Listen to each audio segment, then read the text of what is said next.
Bienvenidos al programa Contra el Declive. Mi nombre es Guillermo de Lama, soy el pastor de la Iglesia Bautista Reformada de Lima y en esta oportunidad vamos a tener nuestro episodio número 28. Ustedes ya deben haber visto allí de qué cosa se trata el tema que vamos a compartir en esta oportunidad. Se trata de un tema que tiene que ver con la política.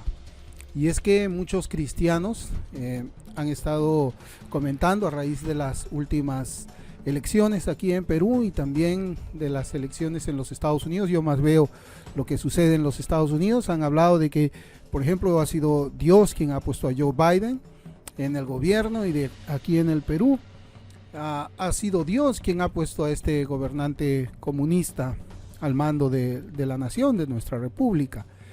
Entonces, yo creo que es necesario que nosotros también tratemos estos temas. Si bien la escritura no es un libro de política, no es un libro de economía, pero podemos ver allí que existen principios que definitivamente deben de ser aplicados también a un contexto político o también a un sistema económico determinado. Anteriormente yo he conversado acerca de la inmoralidad del socialismo, del comunismo. Es inmoral para las escrituras ese sistema económico. Para mí es bastante triste que la iglesia se encuentre prácticamente, ¿cómo diríamos?, en un declive, haya caído así a los límites que pues nadie podía imaginar que exista ahora un cristiano comunista o un cristiano de izquierda.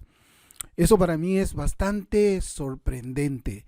Y yo me pongo a pensar, pero ¿cómo puede ser posible si tenemos nosotros la misma Biblia en todo el mundo y son los mismos principios que están en la escritura en todo el mundo? ¿Cómo es posible que exista ahora una circunstancia a la que nosotros estamos llegando en Perú, en los Estados Unidos? Seguramente que en muchas iglesias que se encuentran en los países en Latinoamérica, en Europa también.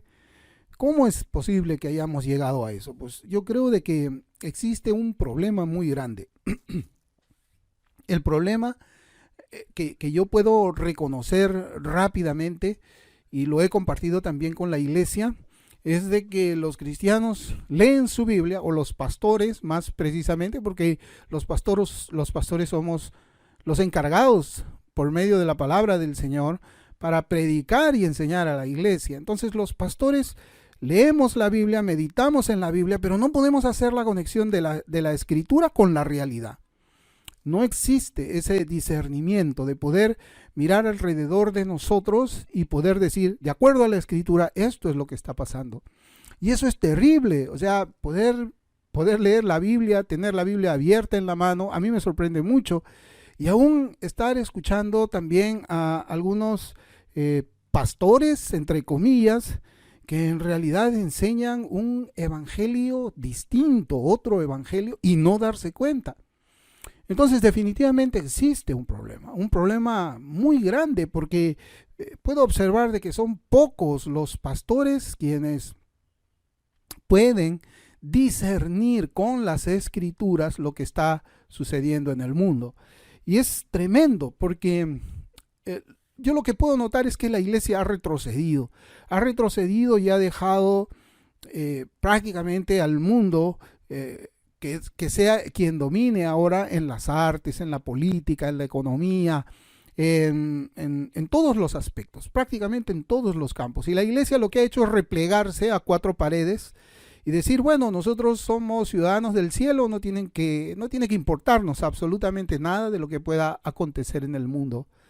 Y ese enclaustramiento de la escritura y dejar todo para que el enemigo lo domine es precisamente la desconexión. Yo pienso que eso también se puede deber a que existe una incapacidad. Es evidente, existe una incapacidad espiritual, un discernimiento necesario para hacer esa conexión entre la escritura y lo que está sucediendo en el mundo. Esa es la razón por la cual yo veo de que no existe una buena apologética o defensa de la fe. No existe. La iglesia debería estar en algunas universidades quizás debatiendo todas estas ideologías, todas estas posiciones que son contrarias a la Escritura, de tal manera de que los incrédulos puedan ver de que existe un Dios vivo, y de que la verdad absoluta y objetiva verdaderamente existe y puede explicar muchas de las cosas terribles y horribles que estamos viendo en el mundo. Bueno, yo quisiera entrar a este programa, no voy a tratar muchos episodios acerca de eso. A mí me gustaría, como dije en el anterior programa también, hablar acerca de los pobres, de dónde es que vienen los pobres, ¿no?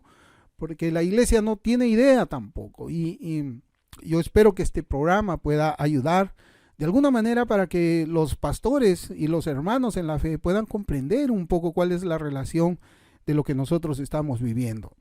Entonces, el tema pues que nosotros tenemos, ya lo hemos visto en la imagen, y la pregunta es, ¿puso Dios a Hitler como gobernante de esa nación alemana? ¿Puso Dios a Hitler allí? Y también la otra pregunta que es importante, ¿cómo es que debían orar los cristianos alemanes o los cristianos también de todo el mundo frente a este gobernante, ¿no? Y hay un versículo que es utilizado de una manera muy indebida por los creyentes para justificar una relación entre el Estado y la iglesia que no enseña la Escritura. El versículo es el siguiente y ahí tiene la imagen.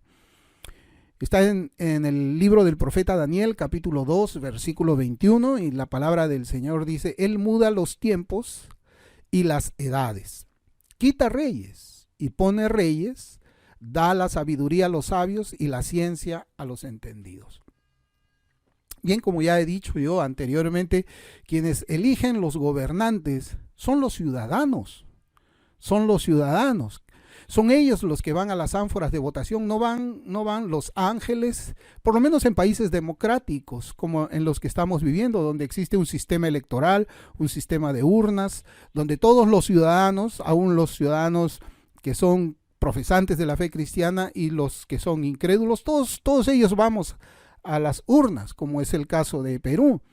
Entonces, en los países que existe la democracia o estos sistemas electorales, pues los cristianos son los que eligen a los gobernantes, también junto con los otros ciudadanos. Sin embargo, esta forma de interpretar el pasaje de Daniel es algo que verdaderamente nos deja mucho que pensar, ¿no? Porque los cristianos dicen, van a las ánforas, votan por un determinado candidato y después dicen, bueno, Dios es el que pone los reyes. Sí, pero es usted quien vota.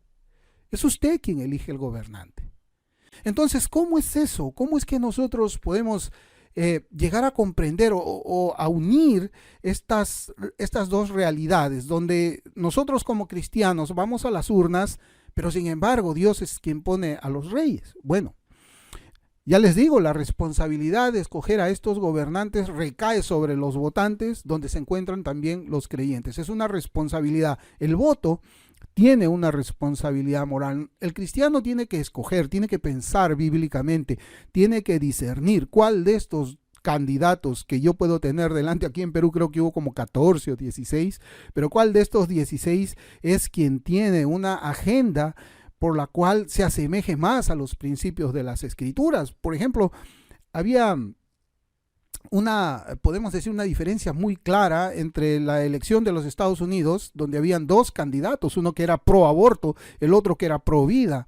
Entonces, si solamente vamos nosotros a ver estas dos diferencias, no estamos hablando de que sean creyentes necesariamente los dos candidatos o uno de ellos, sino cómo es que es la propuesta electoral de uno, ¿no? Entonces, evidentemente que un cristiano no puede votar por un candidato que es pro aborto, no puede, ese voto es inmoral, no, yo no sé cómo explicarlo, porque a veces cuando veo en los comentarios todas estas defensas que hacen, porque es que yo he votado por el cristiano abortista, ¿no? Entonces votan por el candidato abortista, votan por el candidato abortista y después dicen, no, Dios es el que pone los gobernantes. Es curioso. Sí, ellos van a las ánforas, ellos eligen el candidato, pero Dios es el que pone los gobernantes, ¿no? Entonces yo le decía, si es que un cristiano vota pues por un candidato que es abortista, Entonces ellos escogieron a ese candidato, ellos escogieron ese gobernante, ese presidente, y darán cuentas a Dios por su voto. Eso es algo que nosotros no podemos dejar de mencionar. Y para mí es imposible que exista un cristiano que vote por una economía socialista, porque el socialismo y el comunismo es inmoral delante de las escrituras. No puede ser cristiano una persona que vote por las agendas LGBT, por el aborto y todas esas perversidades que nosotros encontramos en el mundo. Para mí no es cristiano. Claro, para muchos es cristiano porque prácticamente el evangelio ha sido diluido. Las iglesias están mirando el mundo para acomodarse al mundo, no para ser la luz del mundo, sino para bailar al son de la música que pone el mundo. Y el mundo está poniendo una música inmoral y la iglesia está aceptando, está adaptándose a todas esas inmoralidades que vemos en el mundo, ¿no? Entonces, es lo que ellos dicen. Si regresamos al ejemplo, entonces, ¿quién puso a Hitler como gobernante? Más allá de la historia, porque hay una historia detrás de eso. Hubo elecciones en Alemania, me parece, no sé en qué año, pero fueron como en los 1930 y tantos, me parece, a final de esa década, donde Hitler no había ganado.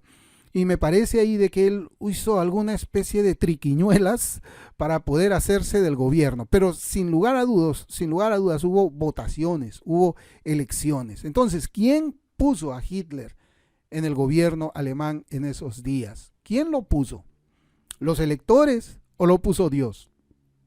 Pues evidentemente de que si Dios puso a Hitler en el gobierno, tendríamos que llegar a la conclusión de que Dios es el autor del pecado. Suena mal, ¿verdad? Si Dios puso a Hitler allí como gobernante, como el hombre quien tiene autoridad, entonces Dios es el autor del pecado. Es decir, Dios sería el responsable, pues, por las millones de personas muertas, judíos, gitanos. Y esas órdenes salieron, pues, de este gobernante inmoral. Y Dios sería, pues, el culpable de esas muertes, sería el coautor de esas muertes. Después de todo, Él es quien puso a Hitler en el gobierno. Siguiendo pues esa forma de interpretación que nosotros estamos escuchando últimamente. Es raro, ¿no? Pero parece de que no estamos profundizando las escrituras, no discernimos la escritura, no podemos conectar la escritura con el mundo real, y eso es terrible, ¿no? Entonces, la pregunta sería, ¿es Dios el autor del pecado? Pues bajo esa forma de ideas, pues Dios es responsable del pecado. Pero para comprender esos actos de Dios es preciso estudiar, pues, la doctrina del decreto divino. Yo en anteriores oportunidades les he mostrado este libro, ¿no?, de teología sistemática de Berkov. Aquí nosotros podemos encontrar un poco lo que los teólogos han recogido de las escrituras y se llama el decreto divino. El decreto divino. Y es interesante para mí de que nosotros podamos entrar allí al pensamiento teológico para poder resolver este pensamiento, si es que Dios es o no es el autor del pecado. Entonces, vamos a usar este libro de teología sistemática, y yo les voy a presentar ahí una imagen para hacer la definición del decreto divino. Y en la teología de Berkov, en la página 117, encontramos qué cosa es la definición del decreto divino. Y dice: la teología reformada insiste en la soberanía de Dios, en virtud de la cual Él ha determinado soberanamente desde la eternidad todo lo que tiene que acontecer y ejecuta su soberana voluntad en toda su creación, tanto la natural como la espiritual, de acuerdo con su plan determinado. Esta teología concuerda plenamente con Pablo cuando dice que Dios hace todas las cosas según el consejo de su voluntad. Efesios 1:11. Entonces aquí nosotros podemos tener ya la definición de lo que es el decreto divino. Pero cuando se habla de la soberanía de Dios, que es lo que cita pues el autor, autor de teología, una teología ortodoxa, vamos a llamarla así, es reconocida como una teología ortodoxa. Entonces, cuando se habla de la soberanía de Dios en esta definición, ¿quiénes son los que inmediatamente se ponen de pie? Pues son los arminianos, los pelagianos, para defender el libre albedrío, y pues y eliminar cualquier noción o enseñanza que se atreva a restarle al hombre la importancia que ellos mismos le conceden, ¿no? El arminiano ve el mundo, ve a Dios, ve la iglesia, ve todo lo que ocurre desde un punto de vista antropocéntrico, o sea, centrado en el hombre. El mundo gira sobre la base de que el hombre hace o deja de hacer cuando utiliza su libre albedrío o no utiliza su libre albedrío. Nosotros en la teología reformada reconocemos una teología que es teocéntrica, centrada en Dios y no en el hombre, ¿no? Pero cuando el arminiano inmediatamente quiere rechazar la doctrina de los decretos porque tiene una concepción elevada del hombre y una percepción baja del pecado de Adán y de la persona de Dios, Berkov hace precisamente un reconocimiento de, podemos llamar, de esta contraposición arminiana contra la doctrina del decreto. Por eso es que, refiriéndose a los arminianos, Berkov escribe, y ahí está la imagen: naturalmente, la teología arminiana no coloca los decretos en lugar prominente. Por lo general se acostumbra que los decretos brillen por su ausencia. Uno y todos rechazan la doctrina de la absoluta predestinación, sustituyéndola por la predestinación condicional. La moderna teología ancha no se preocupa de la doctrina de la predestinación, puesto que esa teología es fundamentalmente antropológica. Eso está en la página 118. Y es interesante cómo es que este choque de pensamientos teológicos se ha dado desde hace bastante tiempo, ¿no? Y subsiste hasta nuestros días. No existe una abundante perspectiva reformada de la visión de la Biblia hacia el mundo. No hay una percepción reformada, es una percepción, como ya les he dicho, antropocéntrica. Entonces, hablando del decreto que relaciona al hombre con Dios, Berkov también escribe, y quiero ponerles esta imagen. Yo quisiera un poco que veamos cómo es que este teólogo puede ayudarnos a resolver este conflicto, si Dios es el autor del pecado o no, cuando puso a Hitler en el gobierno alemán. Lo puso entre comillas, ¿no? Ahí está la imagen, y dice Berkov: pero en tanto que el decreto pertenece fundamentalmente a los actos de Dios mismo, no está limitado a estos, sino que también abarca las acciones de sus criaturas libres. Y el hecho de que estas acciones están incluidas en el decreto las convierten absolutamente seguras, aunque no todas se efectúan de la misma manera. Tratándose de algunas de ellas, Dios decidió no solamente que acontecieran, sino que Él mismo haría que acontecieran, ya fuera inmediatamente como en la obra de creación o por medio de causas secundarias que continuamente son mantenidas por el poder divino. Dios mismo se hace responsable de que acontezcan.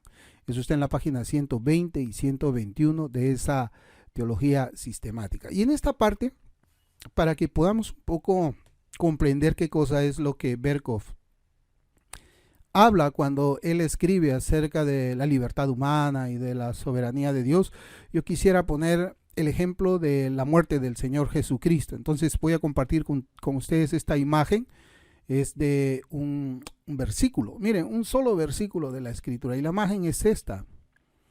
En Hechos 2:23 dice: a este entregado por el determinado consejo y anticipado conocimiento de Dios.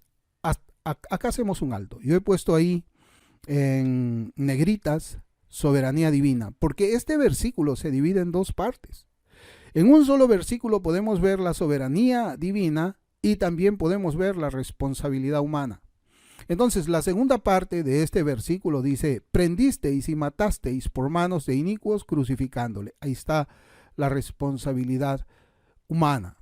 Entonces, esto que nosotros estamos hablando de la soberanía de Dios y la responsabilidad humana es algo que no podemos reconciliar en nuestras mentes. Y decimos, pero ¿cómo Dios puede ser soberano y el hombre puede ser responsable? Es algo que no podemos reconciliar en nuestra mente. Yo he buscado libros hace muchos años cuando comencé a estudiar esta parte del decreto divino. Ningún autor ha podido reconciliar eso. No hay ningún cristiano, no hay ningún maestro, no hay ningún teólogo que pueda decir, yo he reconciliado la soberanía de Dios absoluta y la responsabilidad humana. Nadie ha podido hacerlo, pero están en la Escritura. Nosotros lo vemos ahora en un solo versículo. La soberanía de Dios y la responsabilidad humana. Y es que en el decreto soberano de Dios estaba establecido, fíjense, en el decreto de Dios estaba establecido la muerte por crucifixión del Señor Jesucristo. Cristo no podía morir de otra manera más que ser crucificado, porque eso estaba en el decreto de Dios. Cristo tenía que ser el cordero sacrificado en la Pascua. Fíjense, hasta la fecha, el lugar y la forma en que Cristo murió estaba en el decreto de Dios. No fue casualidad. Absolutamente no fue casualidad. Y como yo les digo, era imposible que el Señor Jesucristo muriese de una manera distinta a la de la crucifixión. Distinta. No podía ser asaltado por unos malhechores y matado, no podía sufrir un ataque al corazón, absolutamente no. Él nació para morir en la cruz en un tiempo determinado, en las manos de unas personas determinadas también, ¿no? Entonces, vemos pues aquí de que Dios en su decreto soberano, que es inmutable también, es perfecto, es infinito. Dios ya había determinado todo esto, ¿no? Entonces, como yo les decía, Cristo no podía morir pues de otra manera. Todo esto ya estaba establecido desde antes de la fundación del mundo, ¿no? Recuerde que la Escritura nos enseña eso, que Él había sido sacrificado, había sido inmolado antes de la fundación del mundo. Entonces, pero por otro lado también nosotros notamos en este versículo de que quienes cometieron esa maldad, quienes en la parte B del versículo de Hechos 2:23, en lo que corresponde a la responsabilidad humana, vemos de que ellos al actuar libremente, al cometer su crimen libremente, sin ser ellos movidos por Dios, ni movidos por nadie, más que por su perverso corazón, cuando ellos cometieron ese crimen de esa manera, en ese momento, en ese lugar, ellos estaban cumpliendo el plan soberano de Dios, estaban cumpliendo el decreto de Dios. Eso es algo que nosotros lo explicamos de esa manera, por lo menos en la fe reformada, y yo creo que esa es la única forma en que nosotros podemos reconciliar esto en nuestras mentes. Cuando un hombre está cometiendo una maldad como estaban cometiendo ellos, estaban cumpliendo el plan de Dios, o sea, el decreto de Dios tiene que cumplirse. Y Dios lleva a cabo sus propósitos por medio de su providencia, que eso es otro tema y no vamos a hablar ahora, ¿no? Pero hasta este punto, lo que nosotros podemos ver es que parece que Dios actuó positivamente para que Hitler sea el gobernante de Alemania por el partido nazi, y esto pues lo convierte a él en coautor de esas masacres que cometió Hitler contra los judíos, contra los gitanos y contra todas las personas que estaban fuera de la manera como es que él veía el mundo y cómo veía a los hombres, ¿no? Decir de que Dios actuó positivamente, que Dios puso de su propio corazón y que movió su poder para que Hitler sea colocado como gobernante, para que haga todas esos holocaustos, esas masacres, es hacer a Dios autor del pecado. Entonces hay que tener cuidado cuando nosotros decimos, no, Dios es el que pone y quita reyes en lugares donde existe la democracia. Entonces yo pregunto, que Dios puso a Joe Biden como presidente de los Estados Unidos para que mate millones y millones de niños, para que los fondos de los que son los contribuyentes que pagan impuestos en esa nación sea utilizado no solamente en los Estados Unidos, sino también exportar esa maldad de matar bebés fuera de su propio país. O sea, Dios lo puso ahí para que mate más bebés. Dios puso a Biden para que promueva esas agendas como la del MLB, como LGBT. Dios lo puso ahí. ¿Usted puede creer eso? Absolutamente, ¿no? O Dios puso en el Perú a este gobernante que es comunista y que tiene relaciones en el pasado con esos grupos terroristas. Dios lo puso allí para que lleve al Perú a la miseria, a la derrota. Dios lo puso ahí. ¿Usted cree eso? Bueno. Sin embargo, nosotros no podemos quedarnos aquí. Tenemos que todavía seguir estudiando los decretos de Dios con relación al pecado, ¿no? Con relación al pecado. ¿Qué es lo que pasa? ¿Qué es lo que pasa? O sea, ¿cómo es que Hitler llega ya al poder, pero él no llega fuera del decreto de Dios? Cuando las personas decidieron ayudarle a él a llegar al poder, estaban cumpliendo el decreto de Dios. Cuando los votantes en Estados Unidos y en Perú votaron por Biden, estaban cumpliendo el plan de Dios. De tal manera que cuando Biden llega a ser el presidente de los Estados Unidos, terminó ahí y se cumplió el decreto de Dios. Pero no porque Dios lo puso, sino porque los votantes votaron por él, igual aquí en Perú.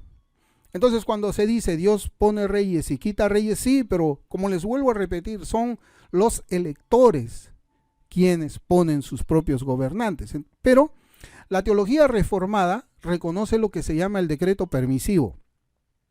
Y Berkov enseña lo siguiente, y ahí está la imagen. Sin embargo, hay otras cosas que Dios incluyó en su decreto y por tanto las convirtió en seguras, pero que no decidió efectuarlas él mismo, como son los actos pecaminosos de sus criaturas racionales. El decreto donde incluye semejantes actos generalmente se llama decreto permisivo de Dios. Es allí donde nosotros tenemos que mirar el decreto permisivo de Dios. Los hipercalvinistas niegan este decreto permisivo de Dios y ellos más bien sí creen que Dios es el autor del pecado, que Dios actúa positivamente en estas circunstancias para su propia gloria, pero Dios va a llevar igual su propia gloria, aún cuando los hombres libres o en su libertad complementaria, como se enseña en la teología, no libertad libertaria, ellos están actuando de esa manera. Dios va a ser honrado al final de cuentas, ¿no? Pero más adelante Berkov, y ahí le pongo esta imagen, él añade lo siguiente. Esto significa que Dios no obra positivamente tanto el querer como el hacer cuando el hombre va en contra de la divina voluntad revelada. Debería notarse cuidadosamente, sin embargo, que este decreto permisivo no implica un permiso pasivo de algo que no está bajo el control de la voluntad divina. Es un decreto que vuelve absolutamente seguros los futuros actos pecaminosos, pero en los cuales Dios determina a no estorbar la propia determinación pecaminosa de una voluntad finita y b conducir y sujetar los resultados de esa propia determinación pecaminosa. Referencias: Salmo 78, 29, Salmo 106, versículo 15, Hechos 14, 16 y 17, 30. Entonces, ¿qué cosa es lo que nosotros podemos concluir de estas citas de la teología sistemática de Louis Berkov? Y que evidentemente recoge lo que es la teología bíblica. Pues acá nosotros podemos ver de que Dios no puso a Hitler en el gobierno. Dios no puso a Biden en el gobierno directamente. Dios no puso el presidente que nosotros tenemos ahora aquí en Perú.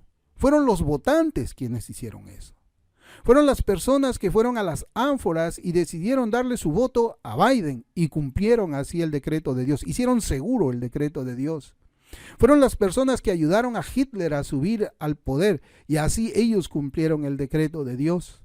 Fueron los votantes entre cristianos y no cristianos quienes pusieron a ese gobernante comunista, ¿no? Marxista, leninista, maoísta, mariateguista, aquí en Perú. No podemos limpiarnos la mano, por lo menos los que han votado por ese hombre, y decir, no, Dios pone y quita presidente, después que ellos son los que han votado por ese hombre impío y malvado, que no tiene ninguna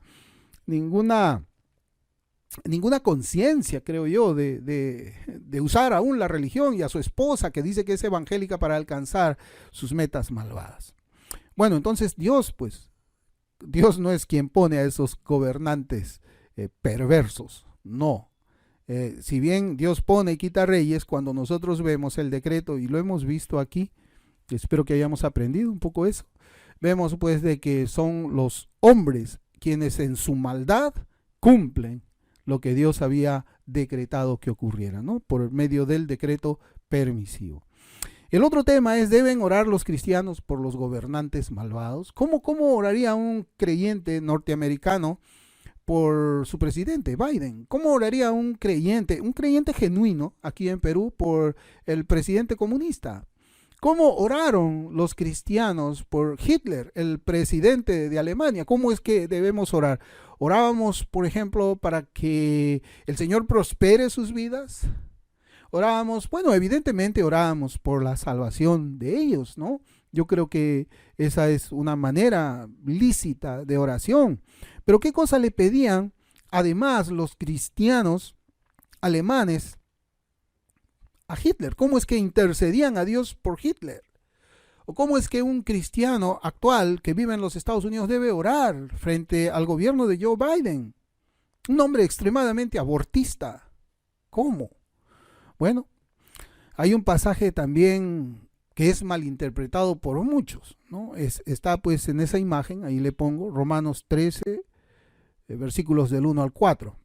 Y dice la Escritura: sométase toda persona a las autoridades superiores, porque no hay autoridad sino de parte de Dios, y las que hay por Dios han sido establecidas.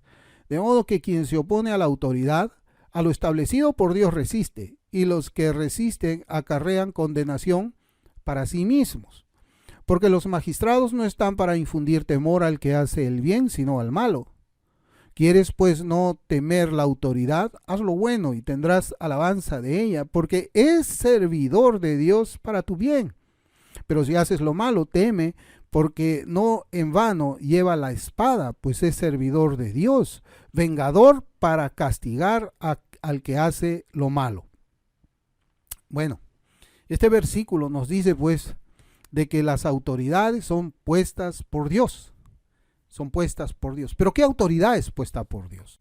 Ya hemos visto que Hitler no ha sido puesto por Dios. Ya vemos de que Biden no ha sido puesto por Dios. El presidente peruano no ha sido puesto por Dios. No ha sido puesto por Dios. Entonces, ¿cómo es que nosotros debemos ver este tipo de autoridades? ¿Cómo es que los alemanes han debido ver a este gobernante Hitler y los americanos a su presidente y nosotros al nuestro? Bueno, las autoridades, miren cómo dice este versículo, las autoridades que son puestas por Dios, acá ya estamos entrando a un campo diferente. Las autoridades que son puestas por Dios son aquellas que castigan el mal y premian el bien. Así lo dice el versículo. Las autoridades, ¿no? Cuando dice ahí, ¿por qué es servidor de Dios? Dice, es un siervo del Señor. ¿Hitler fue un siervo del Señor? ¿Biden es un siervo del Señor? No lo son. No lo son. Entonces, cuando nosotros hablamos de las autoridades, podemos decir solamente son autoridades puestas por Dios, aquellas quienes castigan el mal y premian el bien. Esas son autoridades puestas por Dios. Pero, ¿qué pasa con las autoridades pues que apoyan el aborto, que promueven la homosexualidad, que atacan a la familia, que son marxistas, comunistas, socialistas, leninistas? ¿Qué pasa con aquellas autoridades como Hitler que por deporte, por una locura de su mente, asesinaba a millones de otros seres humanos? Esas no son autoridades puestas por Dios. No son autoridades puestas por Dios. No lo son. Entonces, ¿cómo debe orar un cristiano ante semejantes autoridades? Debemos, hermanos, de pedirle a Dios que Dios estorbe sus planes malvados. Que Dios estorbe sus planes malvados. Se debe pedir que los quite del gobierno, que los saque de allí, que corte de alguna manera su permanencia en esos lugares donde ellos están promoviendo el mal, ellos están premiando el mal y están castigando al bueno. El cristiano tiene que orar, puede orar de esa forma. No vamos a orar como los salmos imprecatorios, no vamos a desear la muerte, pero simplemente decir, Señor, por favor, quítalos de allí. Saca a esos hombres malvados, ellos no son tus servidores, no han sido puestos por ti. En su locura o no sé, en su mente insana, las personas en el mundo y aún cristianos están votando por candidatos que tienen agendas similares. Y yo no creo que sean cristianos, como se los digo, ¿no? Pero la oración de los alemanes debe haber sido esa: Señor, quita a ese hombre que está matando a tantas personas inocentes, estorba sus planes, sácalos de allí. Y yo creo que la oración de los hermanos fue escuchada cuando Hitler pues fue acorralado por las tropas aliadas en la Segunda Guerra Mundial, que según la historia dice que lo empujó a que él se suicide. En ningún caso los cristianos podemos someternos a esas autoridades, porque no son puestas por Dios. No podemos someternos, ¿no? Eso dice la Biblia, pero tristemente hay muchos quienes la leen, pero no la entienden. No la entienden. Y además de eso, enseñan mal. Bueno, yo espero que este programa haya sido de bendición para quienes puedan visualizarlo, y espero que muy pronto yo también traiga otros programas más. Que el Señor le bendiga y le ayude. Conmigo será hasta pronto.